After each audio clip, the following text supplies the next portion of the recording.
Chapitre 5. La masure Gorbeau. Le soir même du jour où Jean Valjean avait tiré Cosette des griffes des Thénardier, il rentrait dans Paris. Il y rentrait à la nuit tombante avec l'enfant. Là, il monta dans un cabriolet qui le conduisit à l'esplanade de l'Observatoire. Il y descendit, paya le cocher, prit Cosette par la main, et tous les deux, dans la nuit noire, se dirigèrent vers le boulevard de l'Hôpital. Là, près d'une usine et entre deux murs de jardin, se trouvait une masure qui, au premier coup d'œil, semblait petite comme une chaumière et qui, en réalité, était grande comme une cathédrale. Cette masure n'avait qu'un étage. C'était la maison Gorbeau numéro 52. Ce fut devant elle que Jean Valjean s'arrêta. Il fouilla dans son gilet, y prit une sorte de passe-partout, ouvrit la porte, entra, puis la referma avec soin, et monta l'escalier portant Cosette.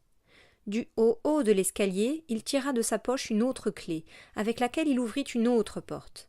La chambre où il entra et qu'il referma sur-le-champ était une espèce de galetas assez spacieux meublé d'un matelas posé à terre, d'une table et de quelques chaises. Au fond, il y avait un cabinet avec un lit de sangle. Jean Valjean porta l'enfant sur ce lit et l'y déposa sans qu'elle s'éveillât. Jean Valjean se courba et baisa la main de cet enfant. Pauvre vieux cœur tout neuf! L'évêque avait fait lever à son horizon l'aube de la vertu. Cosette y faisait lever l'aube de l'amour. Les semaines se succédèrent. Ces deux êtres menaient dans ce taudis misérable une existence heureuse. Jean Valjean s'était mis à lui enseigner à lire. Apprendre à lire à Cosette et la laisser jouer, c'était à peu près là toute la vie de Jean Valjean. Elle l'appelait père et ne lui savait pas d'autre nom. Jean Valjean avait la prudence de ne sortir jamais le jour. Tous les soirs au crépuscule, il se promenait une heure ou deux, quelquefois seul, souvent avec Cosette, cherchant les contre-allées des boulevards les plus solitaires. Il allait volontiers à Saint-Médard, qui est l'église la plus proche. Il y avait près de Saint-Médard un pauvre qui s'accroupissait sur la margelle d'un puits banal condamné, et auquel Jean Valjean faisait volontiers la charité. Un soir que Jean Valjean passait par là, il n'avait pas Cosette avec lui, il aperçut le mendiant à sa place ordinaire sous le réverbère qu'on venait d'allumer. Jean Valjean alla à lui et lui mit dans la main son aumône accoutumée. Le mendiant leva brusquement les yeux, regarda fixement Jean Valjean, puis baissa rapidement la tête. Ce mouvement fut comme un éclair. Jean Valjean eut un tressaillement. Il entra profondément troublé. Il venait de reconnaître Javert. Quelques jours après, il pouvait être 8 heures du soir. Il était dans sa chambre, et il faisait épeler Cosette à haute voix. Il entendit ouvrir puis refermer la porte de la masure. Cela lui parut singulier. La vieille, qui seule habitait avec lui la maison, se couchait toujours à la nuit pour ne point user de chandelle. Jean Valjean fit signe à Cosette de se taire. Il entendit qu'on montait l'escalier. Le pas était lourd et sonnait comme le pas d'un homme. Cependant, Jean Valjean souffla sa chandelle. À 7 heures du matin, quand la vieille vint faire le ménage, Jean Valjean lui jeta un coup d'œil pénétrant, mais il ne l'interrogea pas. La bonne femme était comme à l'ordinaire. Tout en balayant, elle lui dit « Monsieur a peut-être entendu quelqu'un qui entrait cette nuit ?»« À propos, c'est vrai, » répondit-il de l'accent le plus naturel. « Qui était-ce donc ?»« C'est un nouveau locataire, » dit la vieille, « qu'il y a dans la maison. » « Et qui s'appelle ?» La vieille le considéra avec ses petits yeux de fouine et répondit « Un rentier comme vous. » Quand la vieille fut partie, il fit un rouleau d'une centaine de francs qu'il avait dans une armoire et le mit dans sa poche. Quelque précaution qu'il prit dans cette opération pour qu'on ne l'entendît pas remuer de l'argent, une pièce de 100 sous lui échappa des mains et roula bruyamment sur le carreau.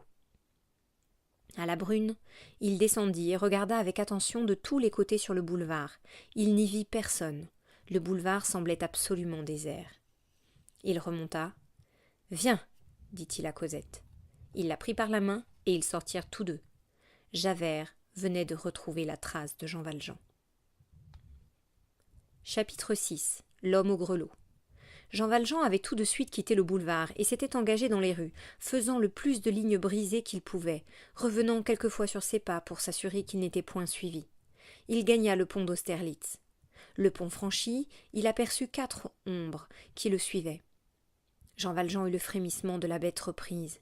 Il se précipita en avant, plutôt qu'il ne marcha, espérant trouver quelque ruelle latérale. Il arriva à l'angle de la rue Droit-Mur et de la petite rue Picpus.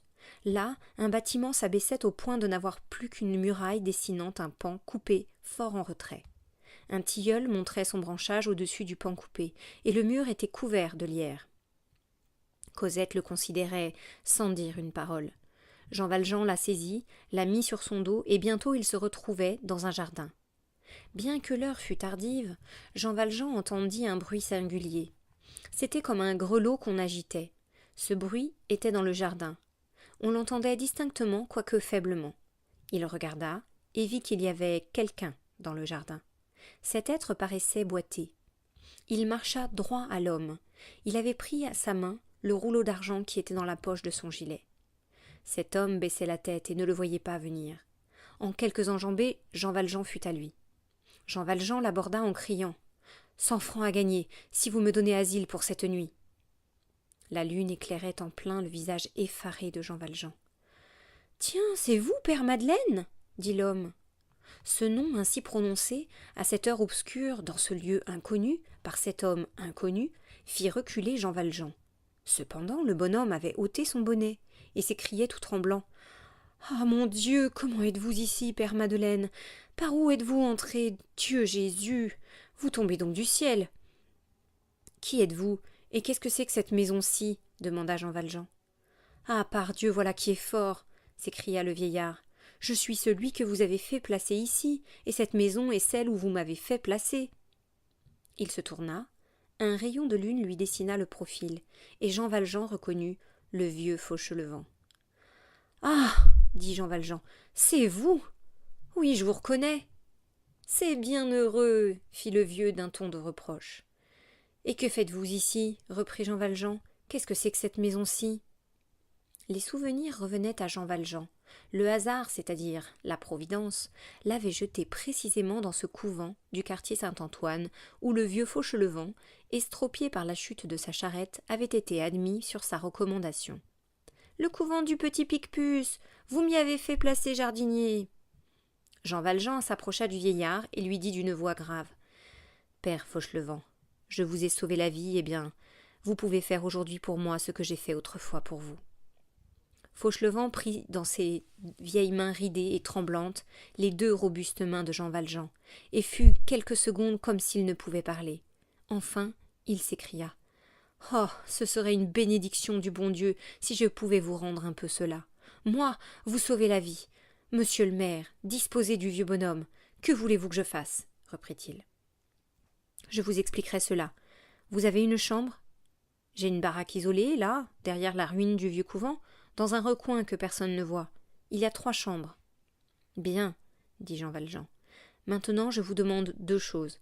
Premièrement, vous ne direz à personne ce que vous savez de moi. Deuxièmement, vous ne chercherez pas à en savoir davantage. » « Ça vous regarde, je suis à vous. » Moins d'une demi-heure après, Cosette, redevenue rose à la flamme d'un bon feu, dormait dans le lit du vieux jardinier. Fauchelevent avait ôté sa genouillère à clochette qui, maintenant accrochée à un clou près d'une hotte, ornait le mur. La règle du couvent, interdisant la présence d'un homme, la clochette que portait le jardinier, avertissait les sœurs d'avoir à l'éviter.